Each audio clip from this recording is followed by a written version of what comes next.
बांग्लादेश के बाद अब बात बंगाल की कर लेते हैं। अब देखिए, बंगाल की सियासी सरजमी पर आपने बड़े से बड़े नेताओं को सुना भी होगा, उन्हें देखा भी होगा, और आपने ये भी देखा होगा कि जो सीनियर नेता है, जूनियर नेताओं की तारीफ आपने उनके मुंह से सुनी होगी सीनियर नेताओं के लिए।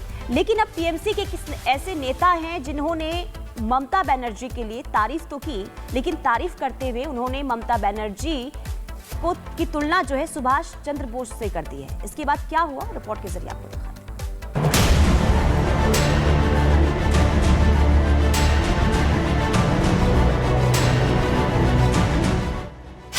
क्या आपको ममता बनर्जी में नेताजी दिखते हैं? क्या आपको दोनों की कार्यशैली एक जैसी लगती है? क्या आपको दोनों समान विचार वाले लगते हैं?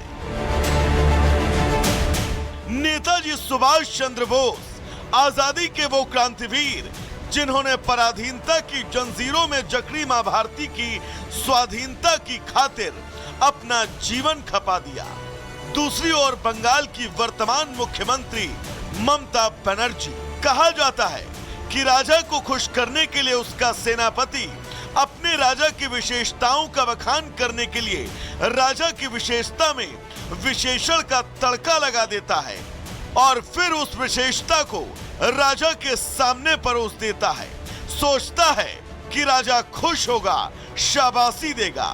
कुछ ऐसा ही इन दिनों पश्चिम बंगाल की राजनीति में भी जीवंत देखने को मिल रहा है, जहां उनके प्रदेश महासचिव कुणाल घोष ने विशेषताओं में विशेषण का तड़का लगाते हुए ममता की नेताजी सुभाष चंद्र बोस से तुलना कर डाली। अभी ठहरिए और अपने मस्तिष्क में न्यूरॉन केमिकल को रिलीज करिए और याद कीजिए कि ये वही महाशय हैं जिन्होंने ममता बनर्जी की तुलना शारदा और फ्लोरेंस नाइटिंगेल से की थी। इतिहास के जानकार इन महानुभावों के साथ ये पहली बार नहीं है। इससे पहले भी ये अपनी सर्वे सर्वा नेताजी यानी कि ममता बनर्जी को कई उपाधियों से नवाज चुके हैं। लेकिन यह बात नेताजी के सम्मान की थी तो सबसे पहले नेताजी के परपोते ने ही प्रतिक्रिया दी। ममता बनर्जी मैस लीडर है, बहुत बड़ा नेता है आज के तारीख में, बंगाल में मुख्यमंत्री है।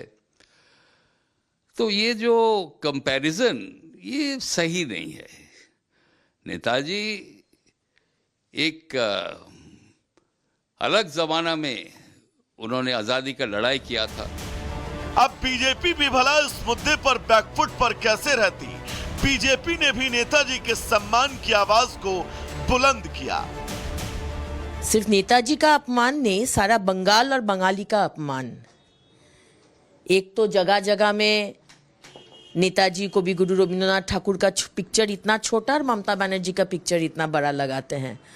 उसके बाद इस तरह का कंपैरिजन करना, मुझे भाषा नहीं है कि हम इसको क्या बोले।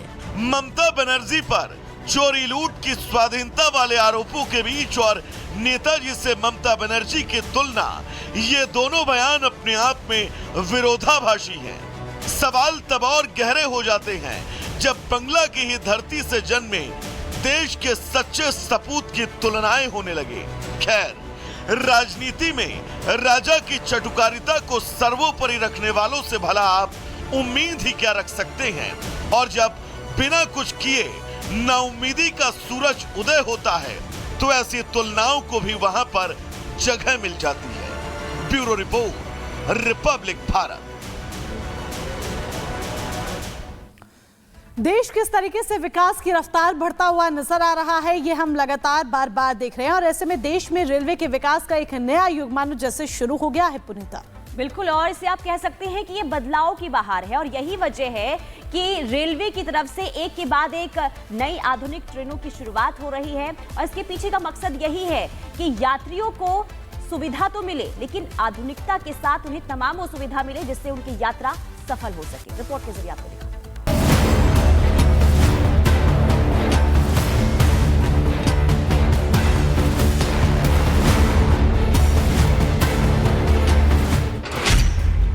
परिवर्तन की बहार, रेलवे का नया युग तैयार, विकास की रफ्तार, योजनाओं का अंबार। दिल्ली से कश्मीर के लिए सीधी ट्रेन के हकीकत बनने के साथ ही भारत सरकार जम्मू को एक नया रेलवे डिवीजन देने की तैयारी कर रही है। पीएम मोदी आज डिवीजन रेलवे मैनेजर यानी डीआरएम के कार्यालय का वर्चुअल उद्घाटन करेंगे। इससे जम्मू कश्मीर, हिमाचल प्रदेश और पंजाब के पठानकोट क्षेत्र की फिरोजपुर डिवीजन पर निर्भरता खत्म हो जाएगी। इस ऐतिहासिक समारोह में करीब 4000 से 5000 लोगों के शामिल होने की उम्मीद है। इस फैसले का असर इस बात से समझा जा सकता है, रेलवे से जुड़े सभी फैसले डिवीजन स्तर पर लिए जाते हैं और पहले जम्मू कश्मीर, हिमाचल प्रदेश और पठानकोट के लोगों को इसके लिए फिरोजपुर जाना पड़ता था, लेकिन अब डिवीजन का सारा काम यहीं से होगा। दिल्ली, अंबाला, लखनऊ, मुरादाबाद और फिरोजपुर के बाद जम्मू उत्तर रेलवे जोन का छठा रेलवे डिवीजन होगा।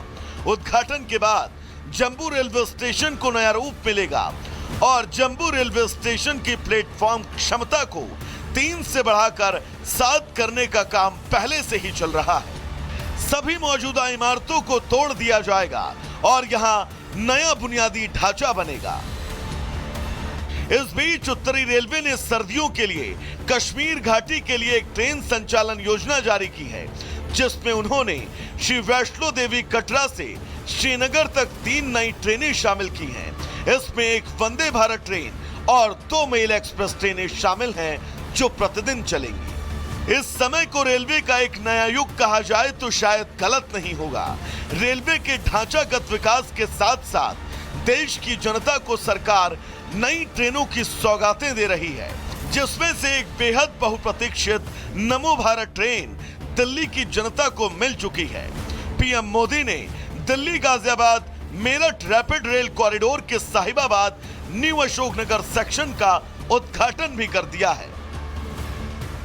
बहुत अच्छा एक्सपीरियंस रहा, मुझे बहुत अच्छा लगा इसमें ट्रैवल करके, और ये बहुत जल्दी स्पीड से पकड़ती है और बहुत जल्दी लेके आ गई मेरे को यहाँ से। मोदी जी ने जो हमारे लिए किया है, देश के लिए जो किया है, उन्हें और हमें आगे बढ़ाना चाहिए। मैंने न्यू अशोकनगर से आनंद विहार तक ट्रैवल किया मात्र 5 मिनट में। मोदी जी का अब तक का सबसे सराहनीय कार्य है ये, और बहुत इजी हो गया हम लोग को इधर उधर जाने की, कोई ट्रैफिक में फंसना नहीं पड़ता है। हम बहुत दिन से इंतजार कर रहे थे नव भारत का, आज वो साकार हुआ। बहुत अच्छे, मोदी जी को बधाई हो। बट इतना फास्ट कन्वीनियंस रहेगा ये पता नहीं था कि 10 मिनट के अंदर ही हम लोग पहुंच जाएंगे। ये बहुत अच्छा डेवलपमेंट है। पहले जो दिल्ली आने में कम से कम मेरठ से यहाँ तक हमें 4 घंटे, 4.5, 5 घंटे तक लगते थे, वही सफर हमारा 40 से 45 मिनट में कवर हो जाएगा। ये दूसरी उपलब्धि है। बैठे हुए हैं, बैठने में आराम लग रहा है। हाँ, बहुत कंफर्टेबल है। अब तक साहिबाबाद और मेरठ साउथ के बीच 42 किलोमीटर लंबे सेक्शन पर नमो भारत चल रही थी। अब नमो भारत कॉरिडोर के 55 किलोमीटर लंबे खंड पर हाई स्पीड ट्रेन चलने लगेगी। इस खंड में कुल 11 स्टेशन होंगे। इस सेक्शन पर परिचालन शुरू होने से मेरठ शहर अब नमो भारत ट्रेन के माध्यम से राष्ट्रीय राजधानी दिल्ली से सीधा जुड़ गया है। यात्री न्यू अशोकनगर से मेरठ साउथ तक सिर्फ 40 मिनट में यात्रा कर सकेंगे।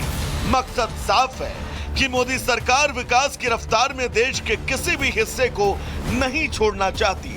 यही वजह है कि अब योजनाओं के केंद्र में न सिर्फ महानगर हैं, बल्कि वो शहर और कस्बे भी हैं, जो विकास की दौड़ में कहीं पीछे छूट गए थे। Bureau report, Republic Bharat. चलिए आगे बढ़ेंगे और अब बात करेंगे उस नए वायरस की जिसने पूरे देश में चिंता बढ़ा दी है। जी हां, कोरोना महामारी के 5 साल के बाद अब चीन में नए वायरस की एंट्री हो चुकी है मोनिका, और इसकी वजह से भारत में भी स्थिति जो है वो देखने को मिल रही है कि लोग चिंतित नजर आ रहे हैं। बिल्कुल, लोग चिंता में हैं, लोग परेशान हो रहे हैं, क्योंकि चीन से ही कोरोना जिस तरीके से फैला, उसके बाद ये चिंता लाजमी भी है। लेकिन जिस तरीके से नया रेस्पिरेटरी डिजीज पाया गया है चाइना में, उसको लेकर अब राष्ट्रीय राजधानी दिल्ली में भी एडवाइजरी जारी की गई है। क्या कुछ कहा गया है, क्या है एडवाइजरी में, देखिए।